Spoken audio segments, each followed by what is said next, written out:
Yes, yes, yes. This is episode 2 of the Couch to 5A podcast. I'm Lainey Frydrych. Welcome all you courageous cause champions. Today I want to share a little story with you. It's October 24th, and this past Sunday I had a huge personal accomplishment. Earlier this summer, I was a beginning runner doing about 2 miles 3 times a week, once on Saturday morning, and then I'd try to get a run in the evenings on Tuesdays and Thursdays. And I was doing yoga 3 times a week in between as well. At that time, I was trying to get faster and stay inspired by joining a local running group here in Royal Oak. I was struggling with even doing my 3 runs at the same pace. Forget about getting faster. The big problem was that everyone else in the group was much faster, and they were running 3 or more miles compared to my 2 miles. So every time I'd run with them, it reminded me of all the times in my life, which there are many, when I felt like I wasn't good enough, that I'd never be as good as everyone else, that I'd be left out, that I'd be left behind. You ever have that feeling? Which actually made me feel intimidated and isolated instead of inspired. Then, as if by chance, something amazing happened. August 1st, my friend Jeff asked me to be on his marathon relay team. This was all for fun. The group was not trying to get a particular race time or anything, so it was going to be very relaxed and casual, low-key. I would be the 5th runner doing 4.3 miles in the last leg to the finish line, so I would get the whole cheering crowd at the end of my leg of the race. I discovered, as I was getting ready, all about creating my own customized training plan. It became crystal clear to me instantly how to get myself from barely running 2 miles to running 4.3 miles within the 12 weeks I had before the race. Because I saw that training in a way that was fun and effective for me would be different than what the running group was doing.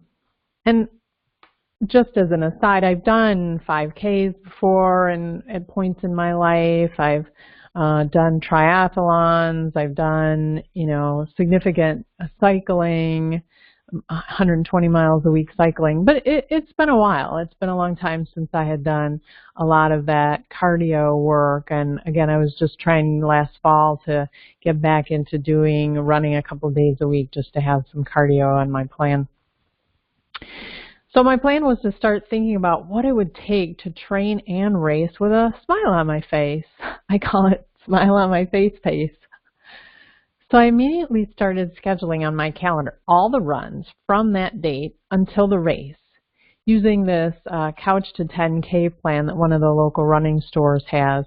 And I fast forwarded to, about whatever week from the 2 mile point I was already at, because I wasn't really going from the couch. This was going to involve adding a 4th running day in a week or so, and eventually a 5th running day every week. But it didn't stop there. I then adjusted my workout schedule to run only in the mornings, no more evening runs, and only do yoga on my non-running days. So this would fit into the schedule of other things I had going on, and so I didn't overtrain.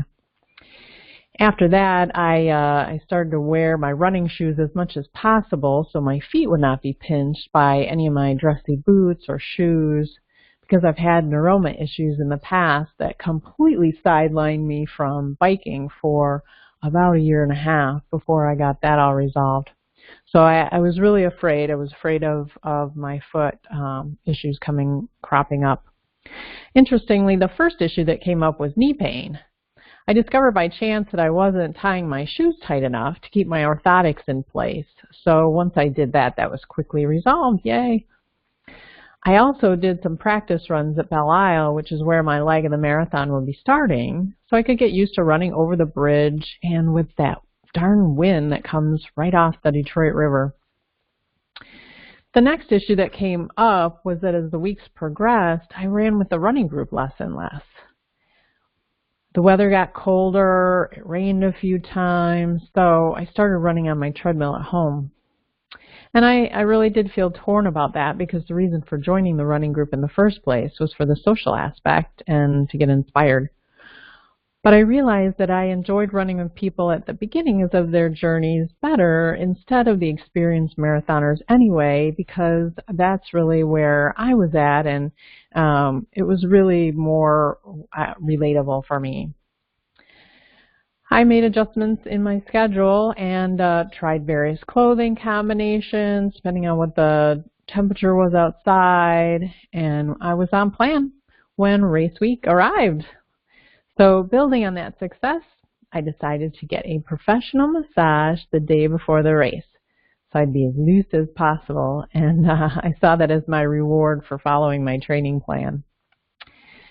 Race day came on Sunday, and the issue was cold temps and a strong north wind. It was going to be 40 degrees-ish, maybe not quite 40 degrees when I started my leg, which is very cold.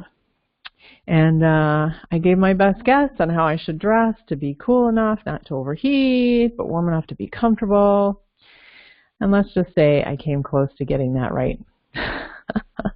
I had to laugh during the race as smile on my face pace turned into I can't feel my face pace. And then that became runny nose down my face pace. Here's a picture of me with a smile on my face going into the finish line on my own terms, in my own fun way, throughout the training and throughout the whole 4.3 miles. And that's why I'm so excited to share this Couch to 5A training with you so you can enjoy your journey and get to the finish line of your next goal at smile on your face pace too. Namaste.